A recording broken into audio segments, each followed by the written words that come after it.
Leslie Wilson. I'm the curator of the William Monroe Special Collections here at the Concord Free Public Library.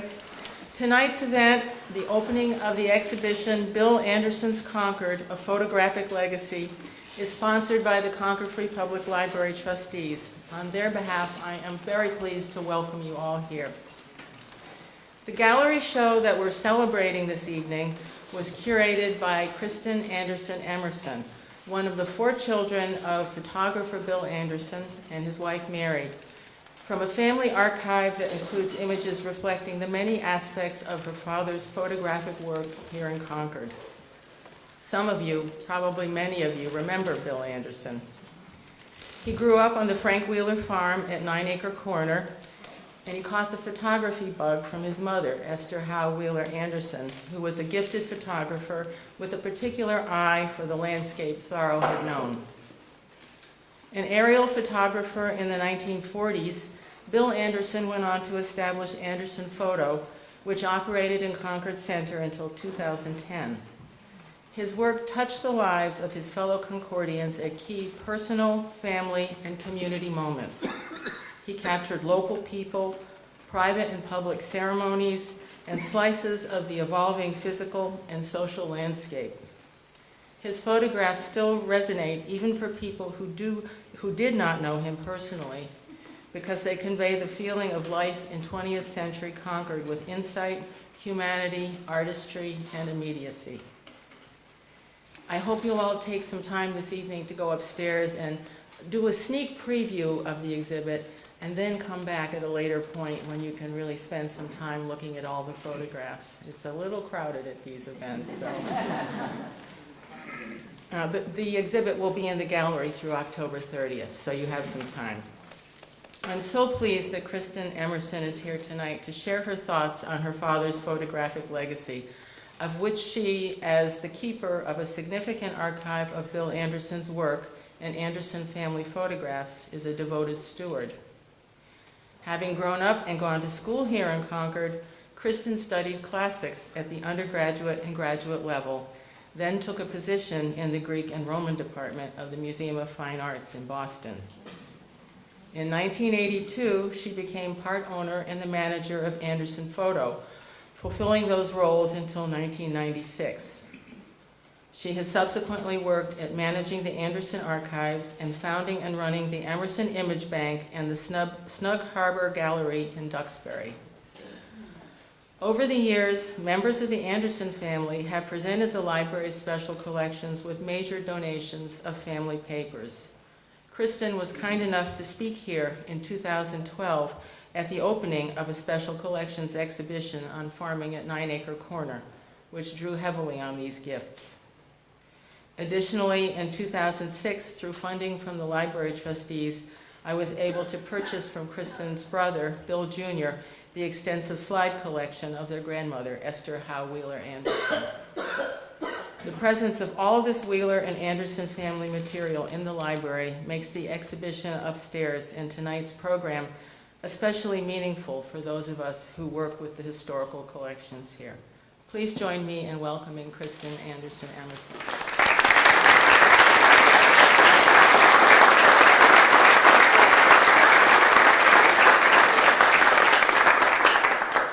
Thank you, Leslie.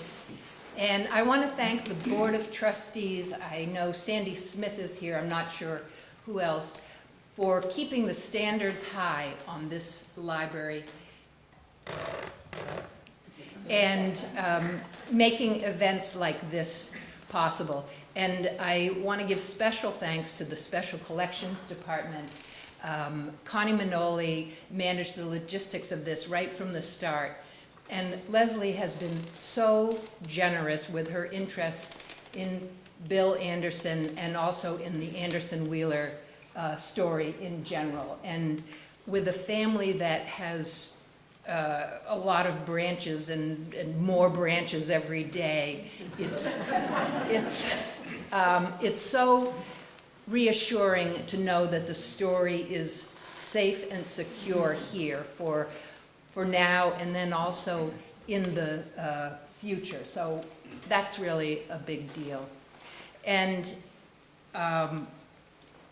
I want to thank everybody that's here, and we see you in the simulcast room, so you're very much a part of this. So it is overwhelming and it's heartwarming, and the family thanks all of you for coming out. I think it says a lot, and it says a lot about Bill and the town and the time that he was here and was taking photographs. So just as a little warm-up exercise, how many, and you also in the simulcast room, how many knew Bill or were here in Concord before the mid-'80s? Okay. I wanted to know,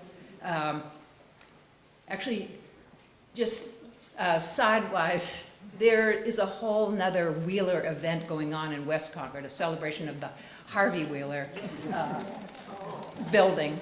So what I was going to say is, how many people here are remotely related to Dad? Okay, good, all right. How many are here under duress? Afraid to say. I don't know if there's any relatives that you don't know yet. Well, they pop up all the time. So my goal in this show was to tell the story of my father's life, and it's through photos of him and photographs by him.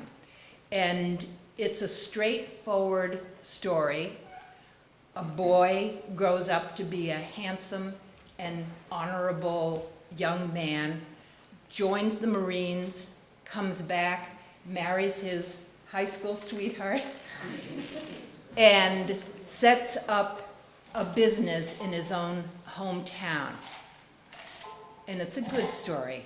And I think it's all the more endearing because, to say the least, Bill was understated. And there's a tale of Mary coming back from their first date in high school, tears streaming down her face, and crying to her mother, "He didn't say anything." So, but, oh, he didn't have a chance, okay.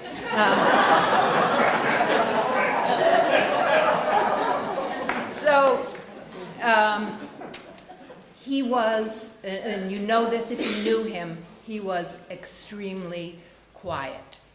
He didn't talk really unless he had something to say. And even though he was quiet, he was strong and principled, and he lived to the very end of his short life. He passed away in his late 60s. He lived according to his core values. And I think those are the things that make us remember him fondly, and that make this a good story. So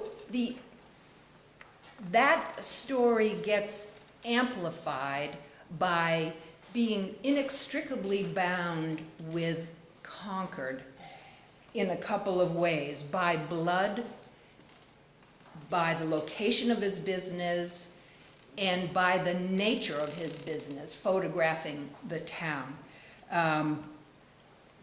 But not only that, I think that there's a bigger story to be seen in the time frame that his career spanned. After World War II, for the next couple of decades, I think those are critical times in the culture and also in Concord. And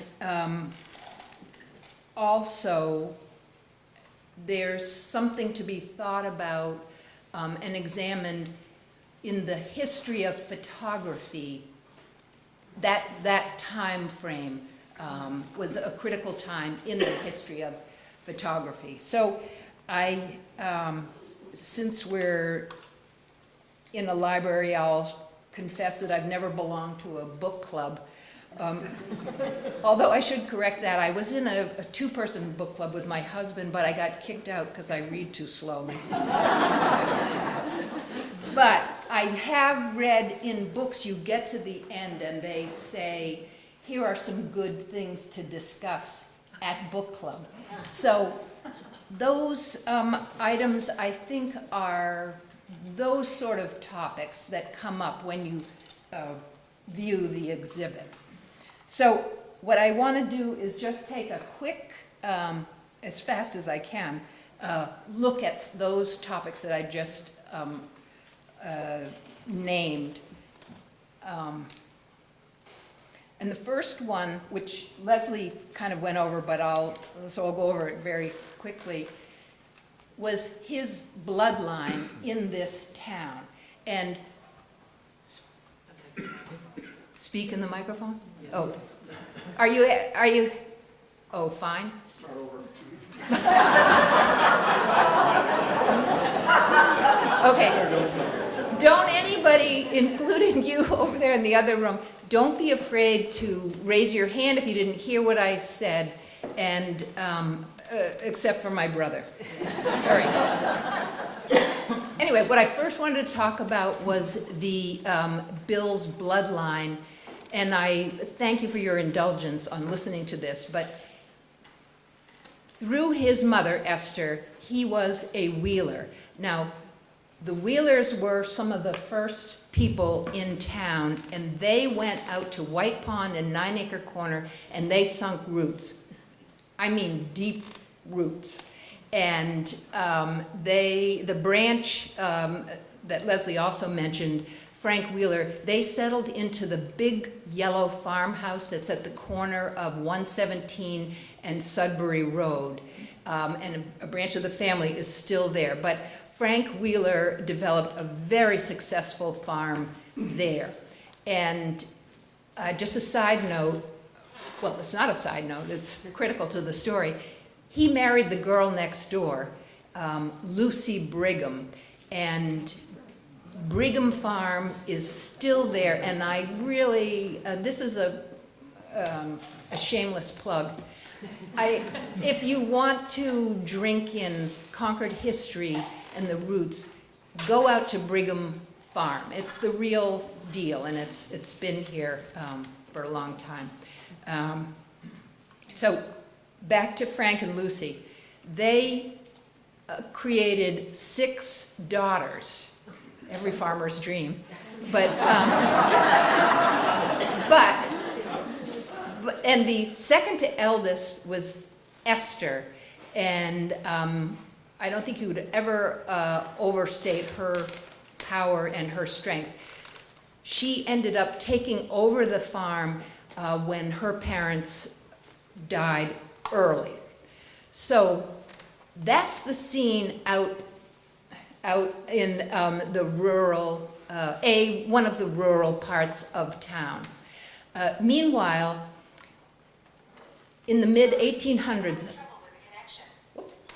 Sorry about that. No, that's okay. I think my phone's on too.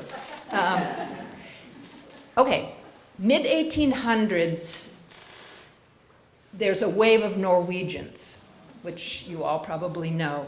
And among them was Lars Anderson.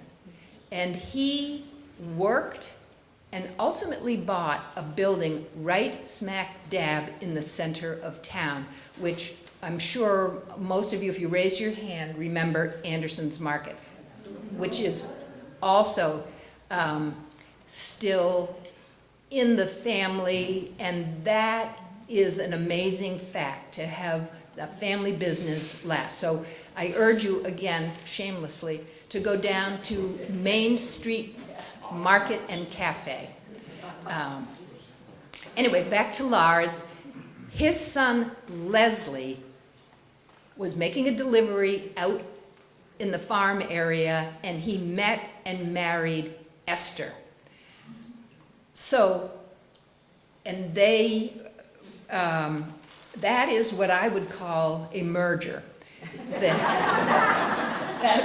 The market and the farm and the town and country. And they created 3 children, one of whom was my father, Bill. And then there's Uncle David, who ran Anderson Market. And then you may not know that their sister was Pauline, the famous meter maid.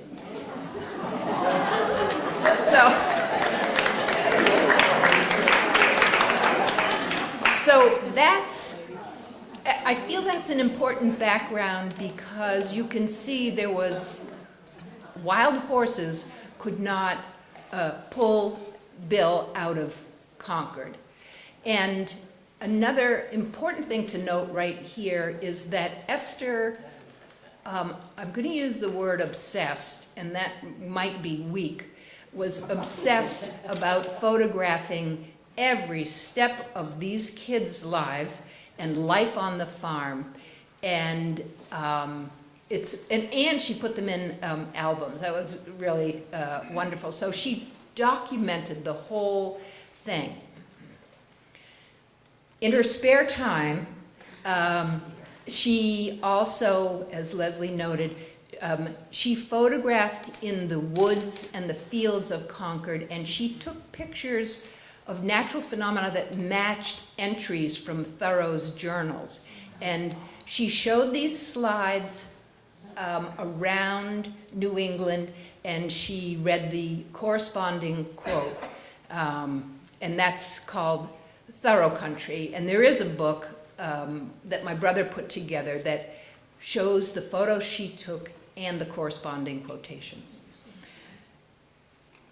So this is really the mindset, the DNA that my father launched his career on. And he was lucky enough to set up a studio, again, right in the center of town and on the second floor up above Anderson Market. And that brings us to, I don't think it's here, but that brings us to the photo that you saw on the advertisements, which I think it's incredible and it's iconic, and it's really just a candid photo taken right outside the window. And I believe it tells us, in that one snapshot, it tells us so much about Concord at that moment. And I don't think that Bill set out to document all of Concord for the next few decades. I don't think he had that as a conscious goal at all. But what did happen in the course of his career is that he went to all the corners of the town for a variety of events and photographed it from all these different perspectives. And in a way, that's the way I've set up the show, the different perspectives. So out to the hospital for hospital events, to ribbon cuttings, Girl Scout events, schools, sporting, political gatherings, and civic meetings, and also social events. He did a lot of weddings in town, and I think some of the fabulous candidates really give us a sense of who made up this town. And that is kind of bound together by a lot of recurring themes that relate to the family too. And I smile to think of, from Esther, there's a picture of an 8-year-old Bill. I guess he started out at Fenn School. Anyway, on class picture day, he's sitting right next to a young Mr. Fenn. And I don't think he could look more disgruntled if he tried. So, decades later, Dad is the official photographer for Fenn School, and there's a great picture of him trying to get the attention of the young boys. And either he or my brother caught a photo of an elderly and fragile Mr. Fenn in a sea of squiggly wiggly young boys.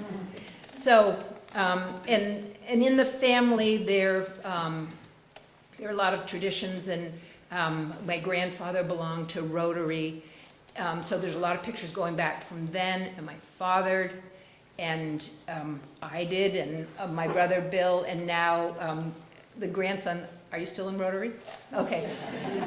Cato Anderson is in Rotary. So there's a lot of pictures like that that really seal it. And of course, the connection with the Battery that goes way back, and with the accident, it's something that's deep in the family and it's deep in the town. So these are really strong links. And what Dad did was create a very, I think of it like this, but it's sort of a horizontal, comprehensive picture of the town. And the last perspective really along that line is that he photographed it from above. So it's almost as if we have a 3D view of the town. And what I love about these aerials is it gives you perspective on the town that you don't ordinarily have. And one of my favorites is a picture of, again, this is an aerial, down Hubbard Street and down across Emerson Playground, and you see the town, and then way in the background you see the Great Meadows. And you don't, that's quite a view. So the aerials too, which he took very much at the beginning of, that really launched the career, taking these pictures. What's your signal? Oh. That he took these pictures in the late 40s, early 50s, and then along through the next decades, but I think the ones from the early ones are fascinating. And one that I like is of the Southfield Circle area, which probably had, well, definitely had just been developed. And you see the streets and you see absolutely barren lots with just a little house and a driveway going in to each house. And right now, I don't think you would even see that there are any houses. I've seen those trees, and it's just very lush and filled in.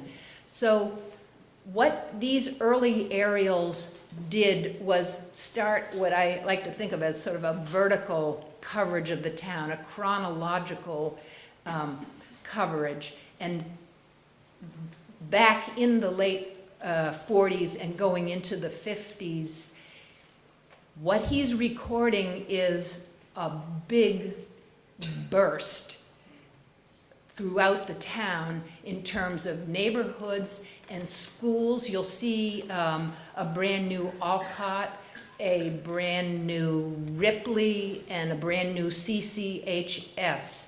And of course, all of this was to accommodate the boomers. And and here's for that book club discussion, but I think a lot of you who raised your hands were here then, and you remember a Concord that was, as in some of the pictures there from the early 50s, that was quieter, it was simpler, and I think more modest. And I think our job in history, not my job as a speaker, but is you need to figure out what's good that needs to be brought forward, that needs to be passed on to generations, and what's not good and left behind. And the same thing, what's good about what's being done today. So I think when you have photos that really put what yesterday was in front of you, you get reflective. And I think that's a good thing. And it reminds us to just, in my mind, slow down a little bit.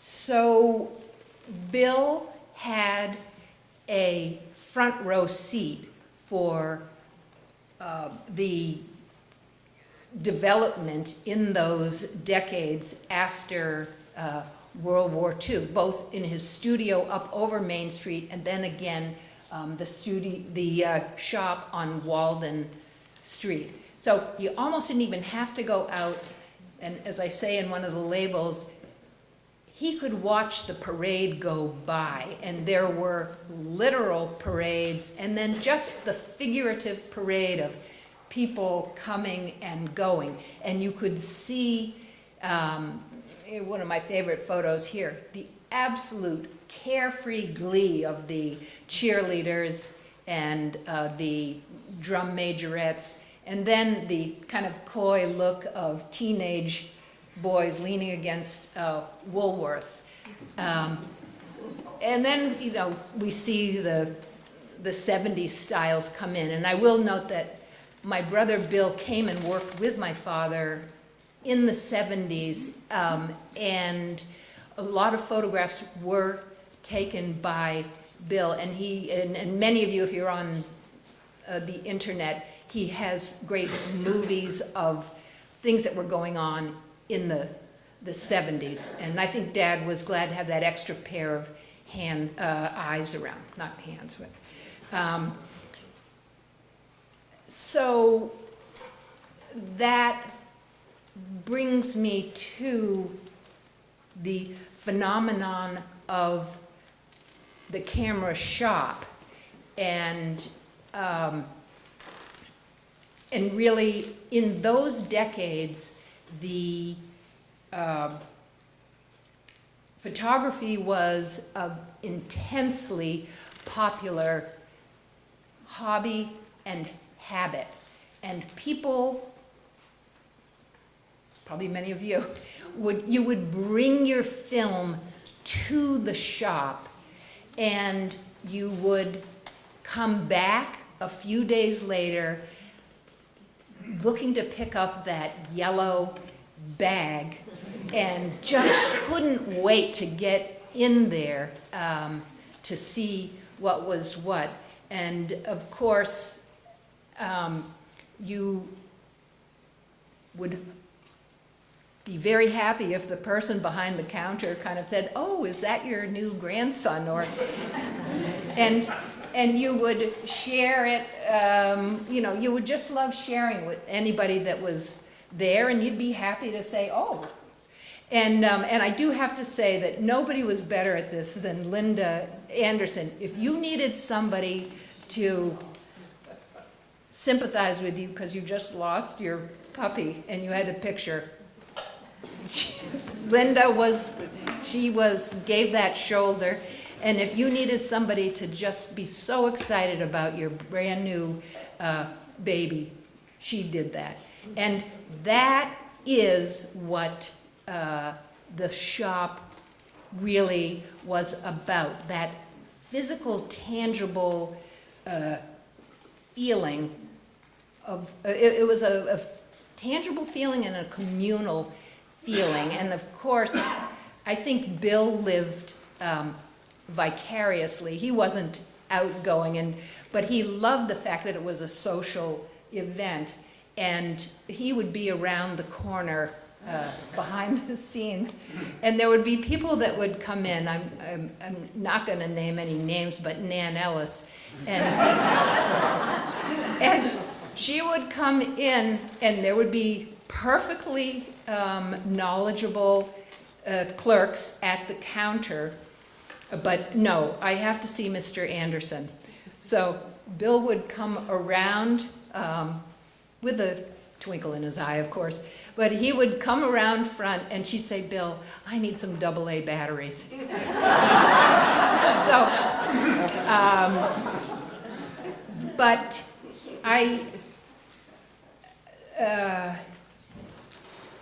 of course, Verizon stores and Apple really have taken over, and it's camera shops are a phenomenon of a bygone era now, but I believe that part of what we're feeling in the story of Bill and in the exhibit is that experience, in that experience. And I think, you know, people would come in who didn't even have a photographic mission, but it's sort of the Cheers phenomena. You go where everybody knows your name. So if we then peel back this, these elements, the history of that moment in the history of photography, and if we peel back those decades, I just remembered, I've got Ralph Waldo right here. I'm sorry. I meant to say something about it. At any rate, so if we peel back that time in photography, and we peel back those decades that after World War II, and what that meant in our culture and in Concord, and if we peel back what Concord is itself, and we peel back the Anderson-Wheeler connection, we see, and we come back to Bill, and I believe he stands very strongly and solidly on his own as a good man and a talented man, and somebody who would never ask for attention. So we are so grateful to be able to tell his story, and I thank you.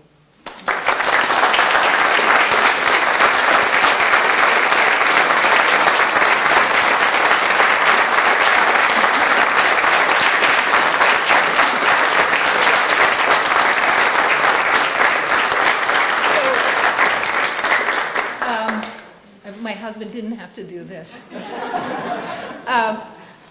I know how it is when there's a question and answer period, and sometimes you just want to beat it out of here. But maybe we'll take a couple, and if you need to leave, that's fine. Or maybe there are no questions. In the simulcast room? No, I just, so. But I think the most important thing really is to go on up and see the show or talk amongst yourself. And I'll be here if anybody has any questions.